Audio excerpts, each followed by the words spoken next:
Bagaimana hukumnya cashback bila memakai OVO atau sejenisnya? Biasanya kan kalau kita isi OVO terus dipakai belanja di toko tertentu pakai saldo OVO bisa dapat poin OVO. Poin ini dianggap sebagai uang juga yang bisa untuk pembayaran juga. Dalam kajian fikih muamalah maliyah, permasalahan ini sering disebut dengan istilah dha' wa ta'ajjal. Artinya segerakan waktu pelunasan, kamu akan saya beri potongan. Sehingga bentuknya adalah kesepakatan kedua belah pihak yang bertransaksi untuk mengurangi nilai utang, karena gharim atau debitur bisa melunasi lebih cepat. Ada 3 pendapat mengenai masalah dha' wa ta'ajjal, kesepakatan memberikan potongan karena pelunasan pembayaran lebih cepat. Pertama, kesepakatan ini dilarang. Ini merupakan pendapat mayoritas ulama, pendapat Imam Abu Hanifah, Imam Malik, Imam Asy-Syafi'i, dan pendapat yang masyhur dari Imam Ahmad. Pertimbangan yang mereka sampaikan bahwa bentuk transaksi ini tidak berbeda dengan menambah nilai utang karena ada penundaan. Dan ulama sepakat menambah nilai utang karena penundaan hukumnya haram. Sebagai ilustrasi, si A membeli barang X kepada si B dengan harga 100 juta secara kredit 1 tahun. Si B menjanjikan jika si A bisa melunasi 6 bulan lebih cepat, ada cashback 5 juta. Menurut pendapat jumhur, hakikat dari transaksi yang terjadi, si A membeli barang X dengan harga berbeda untuk masa cicilan yang berbeda. 1. Harga 95 juta untuk masa cicilan 6 bulan. 2. Harga 100 juta untuk masa cicilan 1 tahun.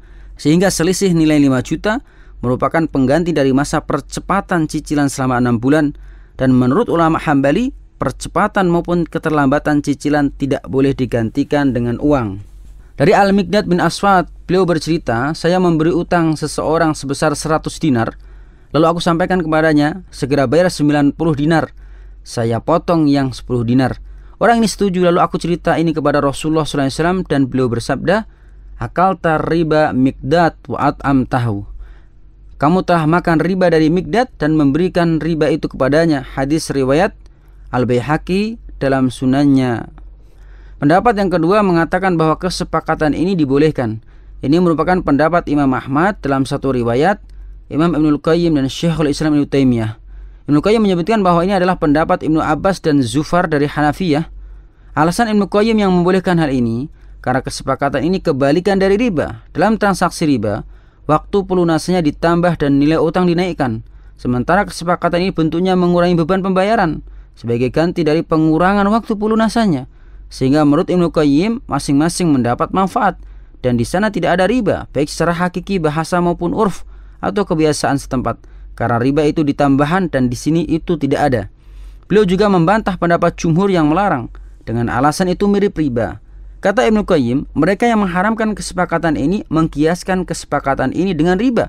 Padahal sangat jelas berbeda antara orang mengatakan lunasi sekarang atau ditunda dan ada ribanya, dengan orang mengatakan lunasi segera nanti saya kasih potongan 100.000. Bagaimana ini bisa disamakan? Sehingga tidak ada dalil yang menunjukkan haramnya, tidak pula ijma maupun qiyas yang sahih. Sementara riwayat yang menjadi acuan dari Ibnu Abbas bahwa Nabi ketika memerintahkan untuk mengusir Yahudi Bani Nadir yang berkhianat, datang beberapa orang di antara mereka dan mengatakan kepada Rasulullah, wahai Nabi Allah, engkau memerintahkan untuk mengusir kami, sementara kami masih punya urusan utang piutang yang belum lunas. Kemudian Nabi memberi saran, dha'u wa ta'ajjalu, berikan potongan dan segerakan pembayarannya. Hadis riwayat Daruqutni dan Baihaqi dalam Al-Kubra. Ketiga, ketentuan ini dibolehkan khusus untuk akad mukatabah. Sementara untuk akad yang lain tidak dibolehkan. Ini merupakan pendapat Imam Syafi'i dan Imam Abu Hanifah dalam salah satu riwayat. Akad mukatabah adalah menjanjikan budak untuk merdeka jika bisa membayar sekian dinar selama rentang waktu sekian. Dianjurkan jika bisa melunasi lebih cepat untuk diberi potongan, karena berarti menyegerakan pembebasan budak yang itu dianjurkan. Lihat kitab I'lamul Muwaqqi'in. Adapun pendapat yang kuat menurut kami, sebagaimana keputusan yang tertera dalam beberapa lembaga fatwa kontemporer seperti Lajnah Daimah, Baitut Tamwil Kuwait, dan Majma' Al-Fiqh Al-Islami, konferensi fikih di bawah Al-Mu'tamar Al-Islami pada Mu'tamar ke-7 tahun 1412, membolehkan kesepakatan adanya potongan karena percepatan pelunasan cicilan atau disebut dha' wa ta'ajjal. Pertimbangan terbesar mereka adalah bahwa dalam kesepakatan ini tidak ada riba sama sekali. Justru ini kebalikan dari riba, sehingga hukum asalnya dibolehkan, wallahu a'lam.